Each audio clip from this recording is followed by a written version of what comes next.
sebagus apapun perguruan tinggi itu, kalau kita tidak mencintai dari jurusan yang kita ambil, itu juga tidak akan baik.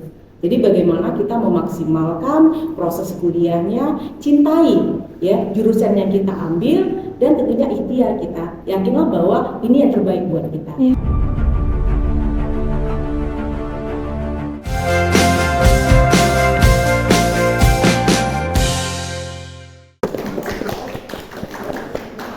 Nah, kalau menurut Ibu, mahasiswa itu sebelum memilih jurusan itu, kan misalnya dia udah lihat nih, ini prospeknya kerjanya ini, tapi nggak sesuai itu sama keinginan dia.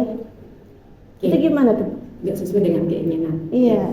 Kalau kita bicara dengan keinginan, itu memang banyak ya masalah saat ini. Ada terkadang kuliah itu dipaksa orang tua. Nah, iya. Betul. Ada terkadang kita maunya di sini tapi keadaan tidak mendukung. Contoh mungkin dari sisi biaya, ya kan kalau kita harus kuliah keluar daerah kita harus mengeluarkan biaya cukup besar sehingga kita kuliahnya di sini saja. Nah, ini seperti apa kita menyikapinya? Yang jelas kalau saya kita sebagus apapun perguruan tinggi itu, kalau kita tidak mencintai dari jurusan yang kita ambil, itu juga tidak akan baik. Jadi bagaimana kita memaksimalkan proses kuliahnya, cintai ya jurusan yang kita ambil, dan tentunya ikhtiar kita. Yakinlah bahwa ini yang terbaik buat kita.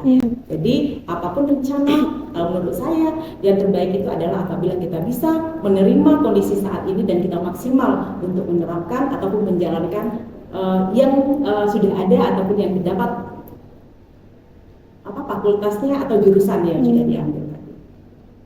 Selanjutnya Caca nih, ada nggak yang ingin ditanya? Tadi kan Ibu udah menjelaskan tentang upaya kampus dalam mempersiapkan untuk ke jenjang yang lebih lanjut kan Bu, seperti universitas. Nah, sekarang tuh ada pertanyaan dari audiens, apa upaya kampus dalam membuat lulusannya berkualitas dan unggul? Bagaimana upaya kampus untuk menghasilkan lulusan yang unggul tentunya? Yang jelas kita inginnya setiap lulusan dari tempat kita itu berdaya saing, ya. Nah, di sini tentunya kita akan melakukan kegiatan salah satunya dengan mengevaluasi kurikulum. Jadi artinya masing-masing prodi meninjau kembali kurikulumnya, apakah kurikulum yang ada ini sesuai tidak dengan tuntutan dari pasar, stakeholder. Jadi kita lihat dulu seperti apa. Jadi ada 2 tahun sekali kita lakukan peninjauan kurikulum. Jadi sesuai dengan kebutuhan pasar pada saat itu.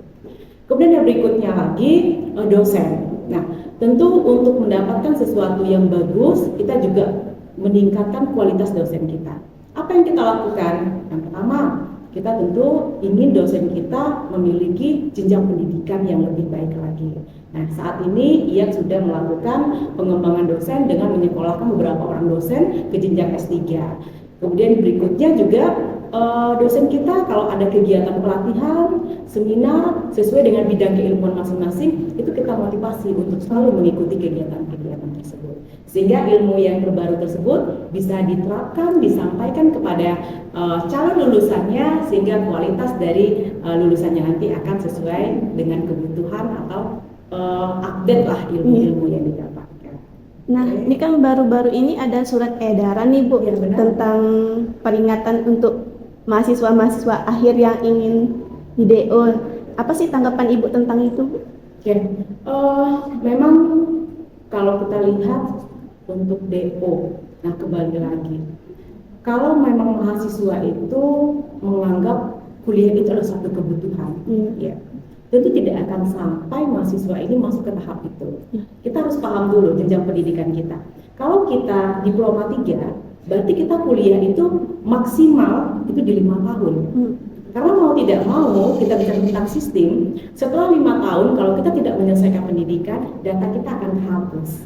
Itu dianggap kita drop out. Nah, begitupun dengan jenjang pendidikan S1. S1 juga seperti itu, cuma jenjangnya 7 tahun. Apabila 7 tahun mahasiswa tersebut belum menyelesaikan pendidikannya dan SKS-nya belum memenuhi target, otomatis mahasiswa tersebut akan dianggap drop out. Nah, makanya dari itu untuk mahasiswa semua jangan pernah ya mengabaikan SKS-nya, kemudian belajarlah dengan baik sehingga bisa lulus tepat waktu. Bahkan kalau bisa harusnya 4 tahun, ya udah saya 3 tahun setengah harus selesai. Jadi motivasi diri bagaimana kita bisa lulus tepat waktu. Iya, betul sekali. Nih, Caca ada lagi nggak yang ditanya? Oke, Ibu kan tadi juga menjelaskan kalau Ibu tuh juga seorang dosen. Jadi apa tantangan Ibu dalam menghadapi proses pembelajaran dan bagaimana cara Ibu mengatasinya? Oke, tantangan dalam proses pembelajaran saat ini. Saya kebetulan kalau yang ngajar saya di kesehatan ya. Jadi kalau saat ini kalau saya lihat permasalahan yang sering saya temukan dengan mahasiswa itu beda dengan mahasiswa generasi saya karena sudah kecanggihan teknologi. Jadi mahasiswa itu terlalu gampang untuk menyelesaikan tugas atau lain sebagainya, cukup dengan copy paste. Nah, ini juga masalah ini. Harusnya mahasiswa itu kalau saya lihat harus kreatif.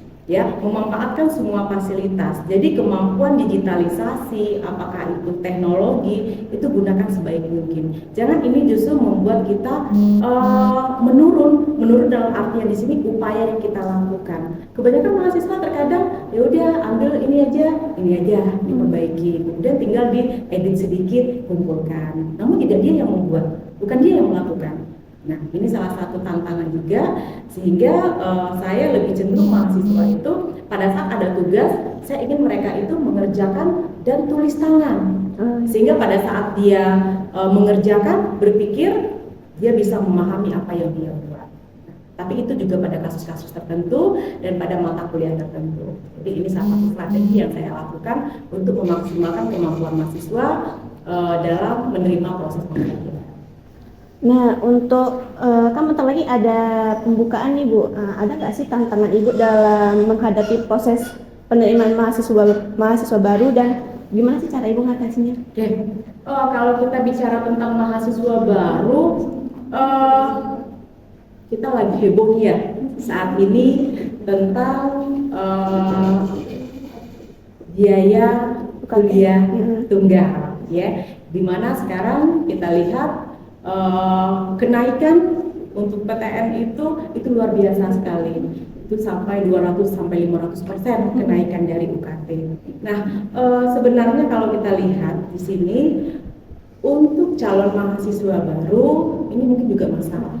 Meskipun kita lihat yang terbaru pemerintah sudah membatalkan wacana kenaikan uang kuliah tunggal tersebut, namun tidak nutup kemungkinan kedepannya akan tetap dilakukan kenaikan, namun tetap di bawah pengawasan dari Kemendikbud, tetap di bawah pengawasan dari Kemenristekdikbud, ya.